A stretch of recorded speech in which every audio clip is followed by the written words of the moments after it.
আসসালামু আলাইকুম। আশা করি সবাই ভালো আছেন। জামাই আমার প্রবাসী থেকেও আমার ছোটোখাটো অনেক দায়িত্বই সে পালন করছে।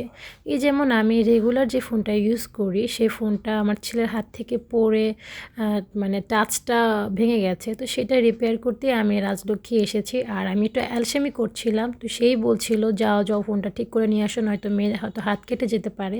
তো যাই হোক, আমি কিন্তু সবসময় রাজলক্ষ্মীতে মোবাইল ঠিক করি, এই যে এই দোকানটাতে। আর আমি না, উত্তরের আশেপাশে যারা থাকে তারা সবাই রাজলক্ষ্মীর ৪ তলায় এসে পড়ে।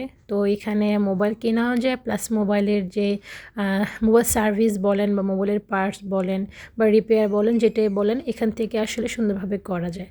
তো এখানে আসলে অনেক সময় লাগবে মোবাইলটা ঠিক করতে, তাই আমি এখানে একটু অপেক্ষা করছিলাম। সাথে কিন্তু আমার ছেলে ছিল।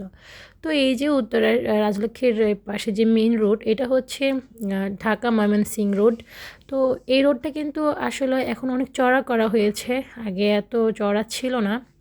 তো এই যে দেখেন, আমাদের উত্তরায় কিন্তু অনেক নামি দামি ব্র্যান্ড আছে।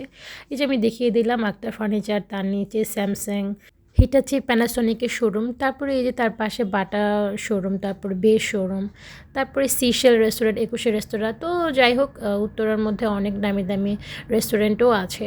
যেহেতু আমরা উত্তরার আশেপাশে থাকি, তাই উত্তরায় হচ্ছে আমাদের বেস্ট অপশন যে কোনো কিছু করার জন্য বা যে কোনো কাজ করার জন্য। তো এই যে আমার ফোনটা ঠিক করছে, তা আমি একটু ভিডিও নিচ্ছিলাম। আর এই ভাইয়ার কাছে কিন্তু আমি আরও অনেক মানে অনেক সেট, মোবাইল সেট ঠিক করেছি। তো উনি ভালো কাজ করে। আমার যেমন এই ফোনটা এর আগে একবার খারাপ হয়েছিল, মানে চার্জারের পিন খারাপ হয়েছিল, আমি এখানে ঠিক করেছি। তো আসলে দেখা যায় মোবাইল জিনিসটা হাত থেকে পড়বেই বা টাচটা ভাঙবেই, এটাই স্বাভাবিক। মানে অ্যাক্সিডেন্টলি আসলে হয়েই যায়।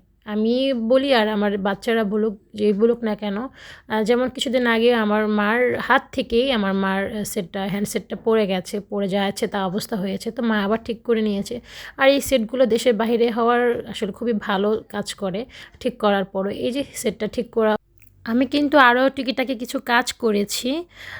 সেগুলো আসলে ভিডিও নেইনি, যেহেতু মেয়েকে বাসায় রেখে গিয়েছি, তাড়াতাড়ি আসতে হবে। তো এর মধ্যে আমি কিন্তু এই মশারিটা কিনেছি।